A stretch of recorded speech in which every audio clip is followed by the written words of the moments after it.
Hello viewers, আসসালামু আলাইকুম। Amazon rain ফরেস্টকে গাছপালা থেকে শুরু করে পশু পাখির বিভিন্ন লাখো প্রজাতির ঘর মনে করা হয়। এটাকে পৃথিবীর ফুসফুস বলা হয়, কারণ এটি আমাদের পৃথিবীর বায়ুমণ্ডলের জন্য 20% অক্সিজেন উৎপাদন করে। 55 লাখ বর্গমিটারের এই রেইন ফরেস্টকে গ্লোবাল ওয়ার্মিং থেকে পৃথিবীকে বাঁচাতে অনেক গুরুত্বপূর্ণ ভূমিকা পালন করে। এই জঙ্গল দক্ষিণ আমেরিকার ব্রাজিল, ভেনেজুয়েলা, কলম্বিয়া, পেরু পর্যন্ত বিস্তৃত, কিন্তু সম্প্রতি এখানে এক ভয়ঙ্কর অগ্নিকাণ্ডের ঘটনা ঘটে। আগুনের কারণে সৃষ্ট ধোঁয়া থেকে শুধু ব্রাজিলই নয়, আশেপাশের অনেক দেশ এবং রাজ্যে অনেক ক্ষতি হয়েছে। যদিও আগে আরও কয়েকবার এই জঙ্গলে আগুন লেগেছিল, কিন্তু এবারের এই আগুন গত 3 সপ্তাহের অধিক সময় ধরে অ্যামাজন নদীতে ছড়িয়ে থাকা এই রেইন ফরেস্টকে জ্বালিয়ে দিচ্ছে। এখন পর্যন্ত 47,000 বর্গ কিলোমিটার জায়গায় জ্বলে ছাই হয়ে গেছে। যদি তুলনা করতে চান তাহলে দেখুন, ভারতের 110টি ন্যাশনাল পার্কের আয়তন 41,000 বর্গ কিলোমিটার। এটা থেকে আপনি অনুমান লাগাতে পারেন যে অ্যামাজন জঙ্গলে কত ভয়ানক আগুন লেগেছে। ব্রাজিলের ন্যাশনাল ইনস্টিটিউট ফর স্পেস রিসার্চের তথ্য অনুসারে জানুয়ারি থেকে আজ পর্যন্ত এই জঙ্গলে আগুন লাগার জন্য 74,000 কারণ সামনে এসেছে, কিন্তু সম্প্রতি স্যাটেলাইট ইমেজগুলো 9,507টি জঙ্গলের আগুন ডিটেক্ট করেছে। এগুলোর মধ্যে অধিকাংশ জঙ্গল অ্যামাজন ফরেস্টে। এই আগুন এত বেশি ছড়িয়ে পড়েছে যে এই জঙ্গল থেকে 3,200 কিলোমিটার দূরে অবস্থিত ব্রাজিলের রাজধানী সাও পাওলোতে দিনের বেলায় সূর্যের আলো দেখা যায় না, বাতি জ্বালিয়ে কাজ করতে হচ্ছে। এমনকি মহাকাশ থেকেও আগুনের ধোঁয়াকে খুব সহজেই দেখা যাচ্ছে। আইপিএনই এর বিশিষ্ট বিজ্ঞানী অ্যালবার্ট স্পেজার বলেছিলেন, অ্যামাজনের 99 ভাগ আগুন হিউম্যান অ্যাক্টিভিটি থেকে শুরু হয়। হয়তো এই আগুন কোনো উদ্দেশ্যে লাগানো হয়, নতুবা ভুলে। কিন্তু তিনি বলেছেন, মানুষ কৃষিকাজের জন্য জমিন খালি করার উদ্দেশ্যে জঙ্গলে আগুন লাগিয়ে দেয়। ইউএস স্পেস এজেন্সি নাসার মত অনুসারে উচ্চ তাপ আর কম আর্দ্রতার কারণে ব্রাজিলে একরকম আগুন লাগা খুবই স্বাভাবিক ব্যাপার। কিন্তু এই বছরের এই আগুন আজ পর্যন্ত লাগা আগুনের সব রেকর্ড খুব সহজেই অতিক্রম করবে। আপনি কি জানেন, দুনিয়ার 1/3 জঙ্গল এই অ্যামাজন ফরেস্টে, যা প্রতি বছর 90 থেকে 140 বিলিয়ন টন কার্বন শোষণ করে নিয়ে আমাদের জন্য অক্সিজেন সরবরাহ করে, যার জন্য গ্লোবাল ওয়ার্মিংকে রুখতে সাহায্য করে।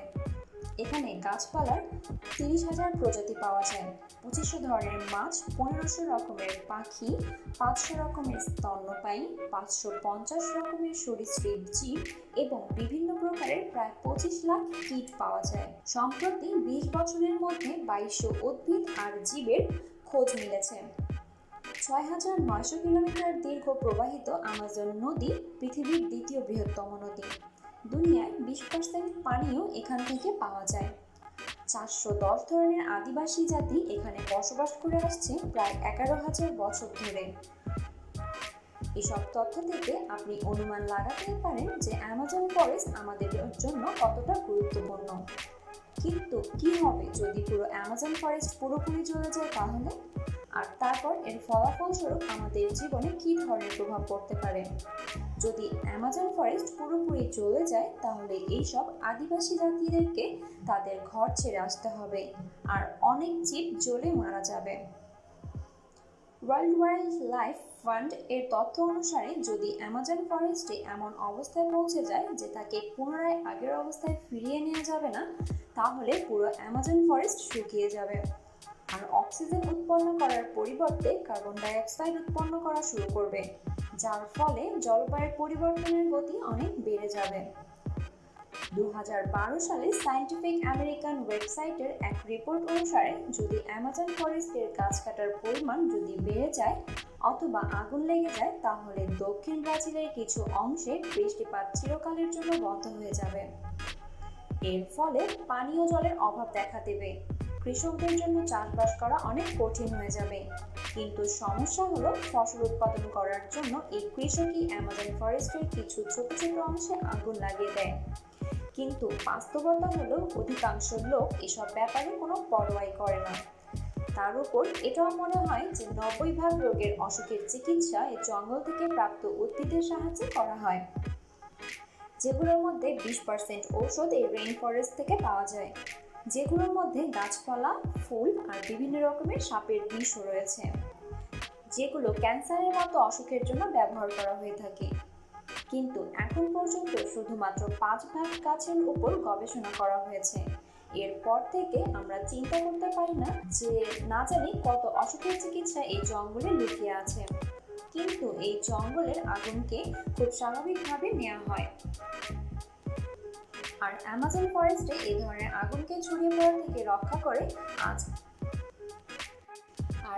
সেই অ্যামাজন জঙ্গল আগুনে জ্বলে ছাই হয়ে যাচ্ছে। কিন্তু আজকের আগুন এত বেড়ে গেছে যে প্রতি মিনিটে 1 থেকে 2 একর জঙ্গল আগুনে জ্বলে ছাই হয়ে যাচ্ছে। অ্যাটমসফিয়ার মনিটরিং সার্ভিস ওয়েবসাইটের তথ্য অনুসারে কার্বন ডাইঅক্সাইডের মাত্রা 400 থেকে 550 মিলিয়ন, কার্বন মনোক্সাইডের মাত্রা প্রতি বর্গ সেন্টিমিটারে 5.5 থেকে 6 মলিকিউলস পর্যন্ত পৌঁছে গেছে।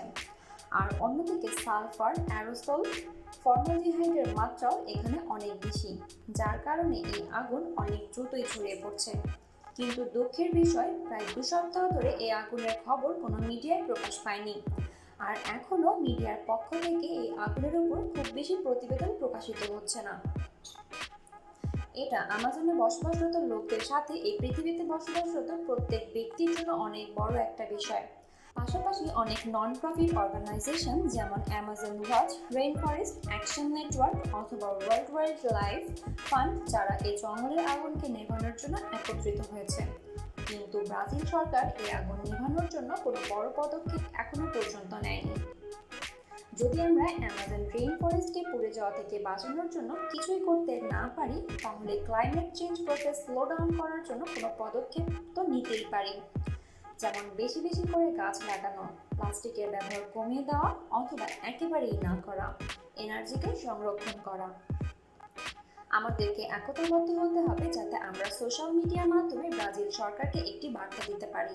এজন্য এই ভিডিওকে অনেক বেশি আপনার বন্ধু এবং পরিবারের সাথে শেয়ার করুন, কেননা এরকম ভিডিও যত বেশি লোকের কাছে পৌঁছতে পারবে, ততই ব্রাজিলের সরকারের মতো অন্য দেশের সরকারের উপর চাপ সৃষ্টি হবে। আজ তাহলে এই পর্যন্তই। রিইনফো চ্যানেলটিকে সাবস্ক্রাইব করে পাশে থাকা বেল আইকনটিকে ক্লিক করে নোটিফিকেশন অন করে দিন, যেন নতুন নতুন সব ভিডিও আপনারা দেখতে পারেন। ধন্যবাদ সবাইকে।